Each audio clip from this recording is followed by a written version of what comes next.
Shalom Bapak Ibu dan saudara-saudari yang terkasih, jumpa lagi dalam Sikat Sabda Iman Katolik hari Sabtu 9 Maret 2024.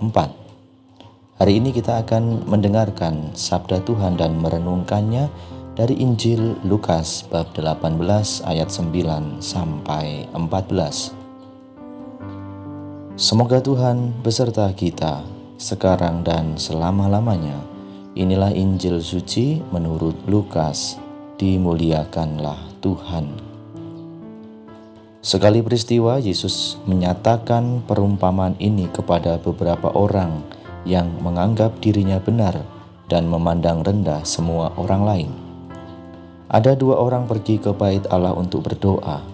Yang satu adalah orang Farisi dan yang lain pemungut cukai. Orang Farisi itu berdiri dan berdoa dalam hatinya begini, "Ya Allah, aku mengucap syukur kepadamu karena aku tidak sama seperti semua orang lain. Aku bukan perampok, bukan orang lalim, bukan pezina, dan bukan juga seperti pemungut cukai ini. Aku berpuasa 2 kali seminggu. Aku memberikan 1/10 dari segala penghasilanku." Tetapi pemungut cukai itu berdiri jauh-jauh, bahkan ia tidak berani menengadah ke langit, melainkan ia memukul diri dan berkata, "Ya Allah, kasihanilah aku seorang berdosa ini. Aku berkata kepadamu, orang lain pulang ke rumahnya sebagai orang yang dibenarkan Allah, sedang orang lain itu tidak. Sebab barang siapa meninggikan diri akan direndahkan, dan barang siapa merendahkan diri akan ditinggikan." Demikianlah sabda Tuhan.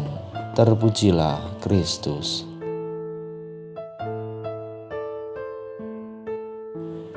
Bapak, Ibu, dan saudara-saudari yang terkasih, baru saja kita mendengarkan sabda Tuhan dari Injil Lukas, di mana dalam Injil tersebut dikisahkan dua orang, yaitu orang Farisi dan pemungut cukai, di mana mereka pergi ke bait Allah untuk berdoa.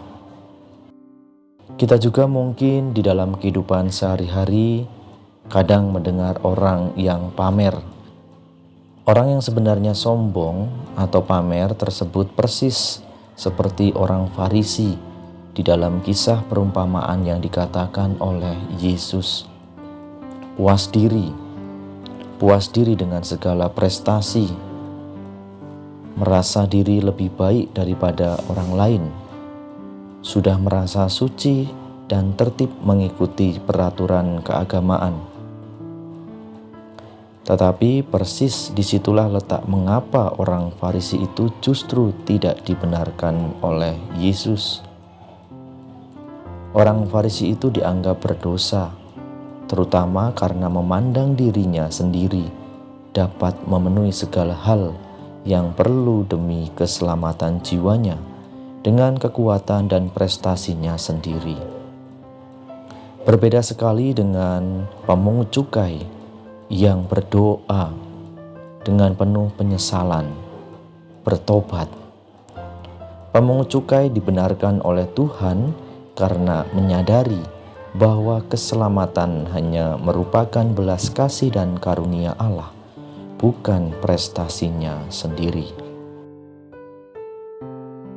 Bapak, Ibu, dan saudara-saudari yang terkasih dalam Kristus, bagi kita yang rajin berdoa dalam mengikuti perayaan Ekaristi, mungkin meditasi ataupun berdevosi atau aktif di dalam kehidupan menggereja, waspadalah agar kita tidak jatuh seperti orang Farisi dalam bacaan Injil hari ini. Marilah kita tidak memandang segala hal yang kita lakukan seperti kerajinan kita dalam berdoa tersebut sebagai jaminan keselamatan kita, seolah-olah Tuhan wajib menyelamatkan kita karena kita telah suci dalam hidup rohani. Segala upaya hidup rohani yang baik tidak pernah menjadi syarat yang bersifat otomatis yang membuat kita masuk ke surga. Keselamatan dan masuk surga melulu adalah kemurahan dan belas kasih Allah. Seluruh hidup rohani yang baik merupakan upaya yang sangat perlu dan penting agar kita menjadi tanah subur bagi benih rahmat Allah yang ditaburkan dalam hidup kita. Maka mari Bapak, Ibu, dan saudara-saudari yang terkasih, kita belajar dari kisah pemungut cukai yang mau mengandalkan Tuhan dalam keselamatan, yang mau bertobat ketika berbuat salah dengan penuh penyesalan, karena menyadari bahwa keselamatan merupakan belas kasih dan karunia Allah.